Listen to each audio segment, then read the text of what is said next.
یہ روایت بھی حضرت ابو ہریرہ رضی اللہ تعالیٰ عنہ کی مرویات میں سے ہے۔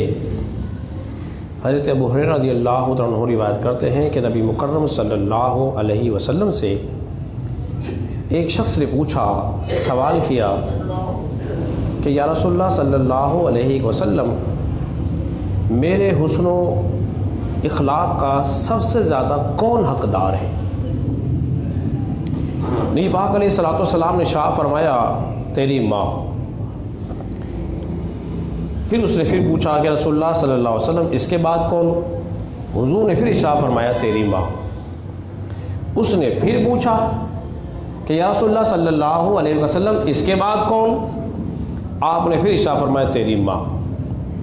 اس نے چوتھی بار سوال کیا، اس کے بعد نبی پاک علیہ الصلوۃ والسلام نے ارشاد فرمایا، تیرا باپ۔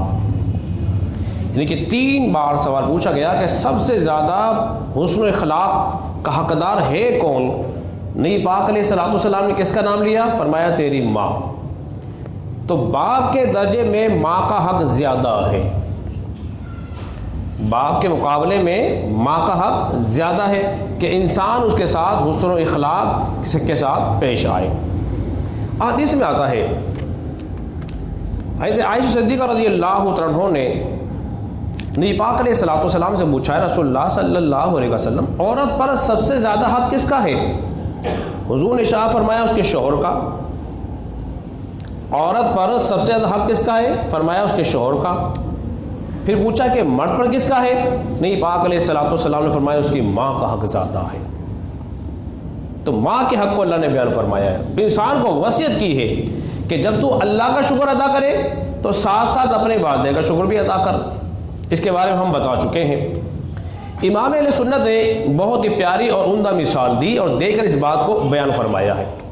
فرماتے ہیں، یوں سمجھیے کہ جیسے کسی کے پاس 100 روپے ہو تو وہ 75 روپے ماں کو دے اور 25 روپے اپنے والد کو دے۔ بات سمجھ آئی آپ کے؟ حضور نے جو فرمایا، 3 بار نام لیا ماں کا، چوتھی بار میں نام لیا باپ کا۔ تو باپ کے مقابلے میں ماں کا حق بولیے زیادہ ہے۔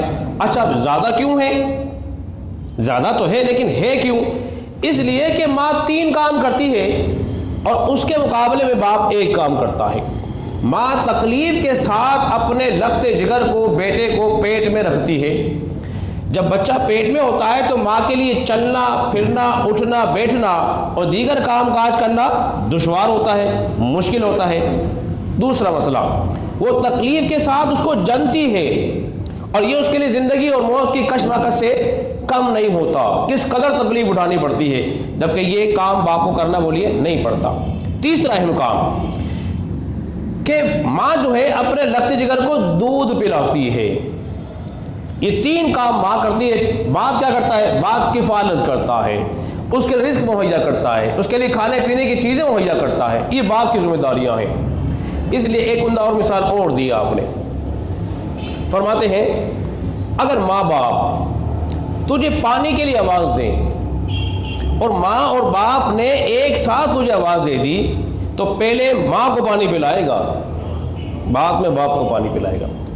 فرماتے ہیں، اگر ماں اور باپ دونوں سفر میں گئے ہوئے ہوں اور ایک ساتھ گھر میں آ جائے تو پہلے وہ ماں کے پیر دبائے گا، بعد میں باپ کے پیر دبائے گا۔ نبی کریم صلی اللہ علیہ وسلم نے ارشاد فرمایا، میں نماز پڑھ رہا ہوں اور ایک طرف مجھے میری ماں آواز دے۔ میں نماز پڑھ رہا ہوں، وہ رب کی نماز جس سے رب راضی ہوتا ہے، وہ نماز جس کے ذریعے اللہ کا قرب حاصل ہوتا ہے۔ فرماتے ہیں، میری ماں مجھے آواز دے، میں نماز توڑ کر بھی اپنی ماں کی خدمت میں حاضر ہوں گا۔ کتنا درجہ مرتبہ ہے ماں کا۔ اور فرما دیا، اگلی بات تو بڑی پیاری ارشاد فرمائی امام اہل سنت نے۔ فرماتے ہیں، اگر ماں باپ میں جھگڑا ہو جائے، تنازع پیش آتا ہے نا بعض اوقات، تو پھر کس کا ساتھ دینا چاہیے؟ فرمایا، ماں کا ساتھ دے، ماں کی طرفداری کرے، ان دونوں میں صلح کرائے، لیکن ناجائز باتوں میں کسی کی اطاعت نہیں کی جائے گی۔ ایسا نہیں ہو سکتا کہ ماں غلط کر رہی ہے تو ماں کے ساتھ مل جائے اور باپ کو تقلید دینا شروع کر دے، ایسا ہرگز نہیں ہوگا۔ بعض بچے ایسی حرکتیں کرتے ہیں تو لہذا اسلام میں یہ ساری چیزیں کیا ہیں بولیے؟ منع ہیں۔ باپ کا ادب و احترام کرنا ہے اور ماں کی اطاعت کرنی ہے، ماں کا کہنا ماننا ہے۔ جو ماں کا کہنا مانتا ہے وہ پھر بندہ جو ہے اللہ کی بارگاہ میں مقبول ہوتا ہے۔ اس کی ایک مثال پیش کر کے اپنی گفتگو ختم کرتے ہیں آج کا درس۔ بایزید بستامی رحمۃ اللہ تعالی علیہ وہ فرماتے ہیں کہ سردیوں کی سخت راتیں تھیں اور میری ماں نے مجھ سے پانی مانگا، کہا بیٹا مجھے پانی پلاؤ، اور میں جب گھر میں مٹکی کے پاس گیا کیا دیکھا کہ پانی موجود نہیں ہے گھر میں، تو میں گھر کے باہر گیا ندی پر، ندی سے پانی لے کر آیا تو سخت سردی تھی، مجھے آنے وقت لگا اور وہاں میری ماں کی آنکھیں لگ گئی۔ میں پانی کا پیالہ لے کر رات میں کھڑا رہا، انتظار کر رہا ہوں کہ ماں کب دوبارہ پانی مانگے۔ جب ماں کی آنکھ کھلی، ماں نے پھر پانی مانگا، آپ نے پانی پیش کر دیا۔ کہا بیٹا اتنی جلدی لے آئے، یہ پانی تو بڑا ٹھنڈا ہے، یخ ہو رہا ہے۔ فرمایا اماں جان جس وقت آپ نے پہلی بار پانی مانگا تھا نا، میں اسی وقت سے پانی لے کے آپ کے بارگاہ میں کھڑا ہوا ہوں، کہیں ایسا نہ ہو آپ دوبارہ پانی مانگیں اور میں پانی پیش نہ کر سکوں اور آپ پیاسی سو جائیں، تو میں نے یہ بات گوارا نہیں کی۔ ماں کا دل خوش ہوا اور ماں نے ہاتھ اٹھا کے دعائیں دی۔ ماں نے جب دعا دی تو بایزید بستامی رحمۃ اللہ تعالی علیہ فرماتے ہیں کہ جو کمالات، جو مراتب مجھے عبادت کے ذریعے حاصل نہیں ہوئے، جو میری ماں کی دعا سے حاصل ہوئے ہیں۔ تو ماں کی دعائیں لگ جاتی ہیں، تو ماں کی دعائیں لگنے والے کام کرو، ان کو خوش کرنے کی کوشش کرو، تلخی سے پیش نہ آؤ، محبت کے ساتھ پیش آؤ، پھر دیکھو اللہ کی رحمتیں برکتیں کیسے نازل ہوں گی۔ اللہ رب العزت کی بارگاہ میں دعا ہے کہ اللہ تبارک و تعالی ہم سب کو سمجھنے اور عمل پیرا ہونے کی توفیق عطا فرمائے۔